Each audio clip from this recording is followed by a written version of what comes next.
Hey friends, the question of the day, am I going to hell? Welcome back to Spirit Made Me Do It. I am so happy to have you here. Thank you all so much for your love and your comments and your likes and shares. Please continue to do so. I'm really trying to grow the channel. I really want to get my message out there. So let's talk about this. I was brought up Catholic. My dad was a deacon in the Catholic Church. And believe me, I get a lot of comments that say things like, have fun playing with the demons and hope you enjoy hell. And all of these horrible, hateful comments from these people who call themselves Christian. Reconcile that. But let's look at this for a minute. Being brought up Catholic, and I was an active Catholic. I taught confirmation class for 2 years, and I followed my Catholic faith. I mean, I was brought up with it. It was what I was comfortable with. I said my prayers every night. I said the rosary constantly. I did all the things. But even when I was little, there was a side to me that was always drawn to the magic, always drawn to the beauty and the magic of the world, and always drawn to things like the tarot cards and past life experiences and near-death experiences and all of those things.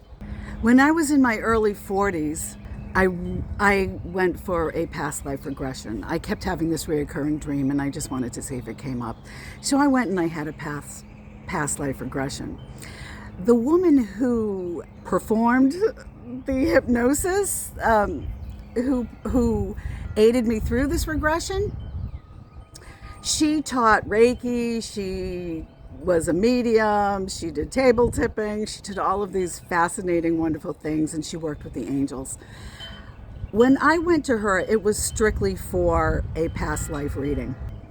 After the reading, she gave me an angel reading, and she had all of these books on angels and just all of these incredible books, and we talked for a bit. And she invited me to just come for a table tipping or just to see what Reiki was about, to go in for a Reiki healing. And so I did. I went in for a Reiki healing, and I was really drawn to all of this. It was fascinating to me, and it just felt right. It just all felt so right. And I wanted to spend more time with these people, but the Catholic part of me was afraid. What am I getting into here? Is this the work of the devil? And all of these horrible thoughts about these beautiful people. Well, I decided, I prayed on it, and Reiki is a form of healing. How could that be wrong?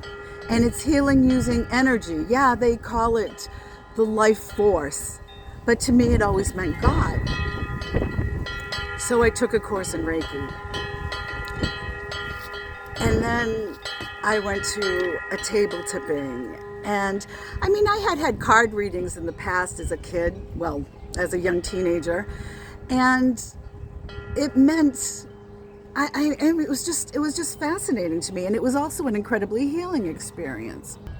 I couldn't reconcile with myself reading tarot and taking courses in mediumship and things like that, table tipping, because of my fear from my religious upbringing. So I prayed and I asked God to please show me a way. Show me if it was okay for me to pursue what my heart wanted to pursue, where my passion was. Please, God, help me to see this. And then I remembered somewhere in the Bible about the gifts of the Holy Spirit. And so I wanted to look up what these gifts were, because to me it felt like part of these gifts were the spiritual side of things. The tarot readings and mediumship and psychic abilities, and to me that felt like what the gifts were about, but I couldn't find it. And I prayed on it and prayed on it. Please help me to find this. I went through my Bible, couldn't find it. I woke up the next day and I very much felt the urge to put on Facebook, which was new to me at the time. I felt compelled to write in Facebook These three gifts I give to you, faith, hope, and love, and the greatest of these is love. That always hit home for me. I was always about the love. So I put that on my Facebook for the day, and then I went into my office. I had a business making a jalapeno topping at the time. I used to sell it at the farmers markets and to a couple local grocery stores. But I went in and my calculator was on. So I was like, there was a number on it. And I was like, okay, did somebody put my calculator on? I asked my family, did somebody put my calculator on? Do you still need it on? Do you need this number? Nobody put it on. So I cleared it and I shut it off. Well, I came back in a few minutes later and there was what appeared to be the same number. It looked similar to me. And I asked again and everybody denied having been in my office. So I wrote down the number. And I didn't think much of it. I went about my day and all of a sudden my son called me into the living room. He was like, Mom, you would love this movie. You've got to see it. And the name of the movie was The Knowing with Nicolas Cage. And so I went in and sat down with him and started watching this movie. The very first scene of this movie that I saw was Nicolas Cage coming out of the house on his telephone, talking to his father, who was a reverend.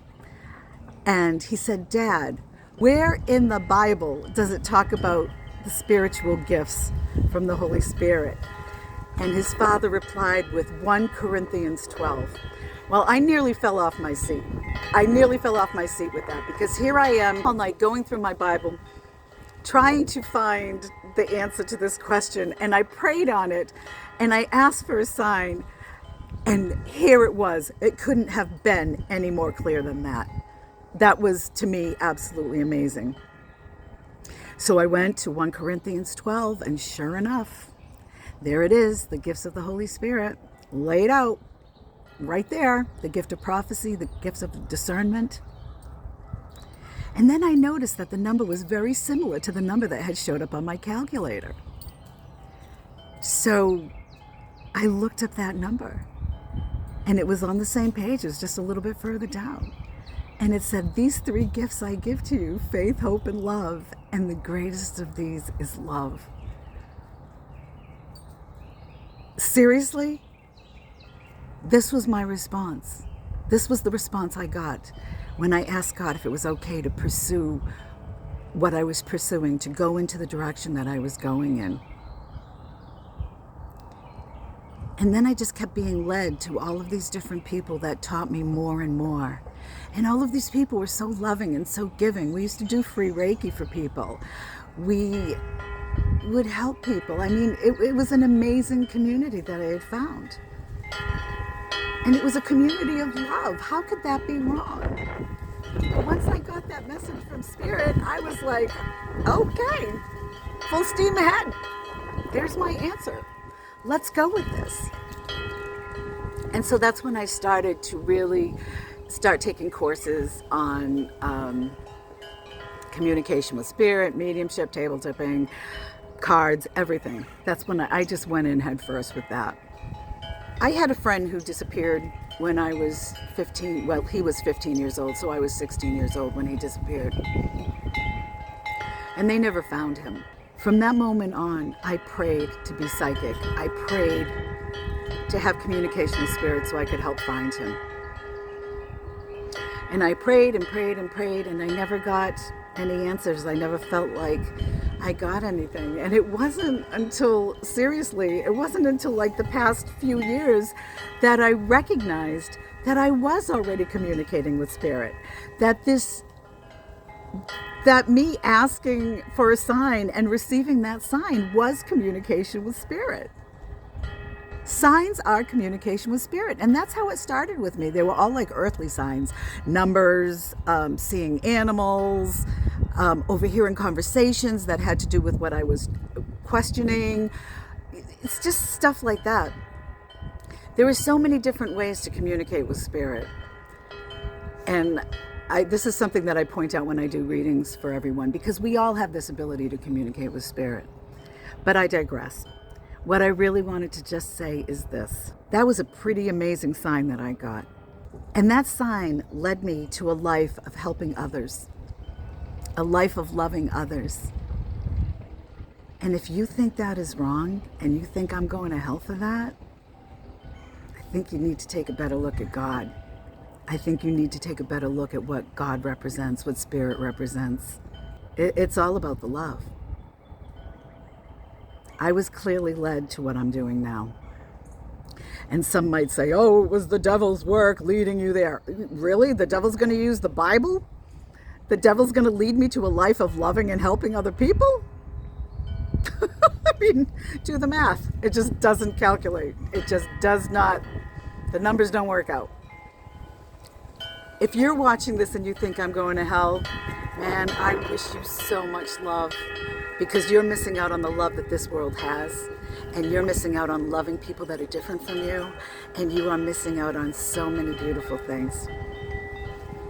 I hope this helped anybody who's questioning whether or not they should pursue communication with spirit. Pursue it.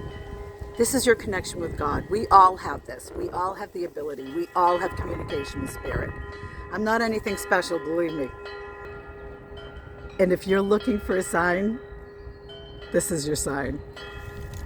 I wish you guys all the greatest. Oh, and I do want to ask you, the other day in my Patreon group meeting, we all started talking about our different angel experiences. So if you have an angel experience, please send that to me in the comments, and I will put it on possibly my next Wednesday night talk. And I say possibly because sometimes I'm led in different directions. But anyway, send in your different angel experiences. We had so much fun, and it was so enlightening. So let's talk about this a little more. Take care, everybody. I love you all. Please like, subscribe, and share. It really helps the channel, and I'm really trying to spread this message. I love you all so much. Take care. Bye-bye.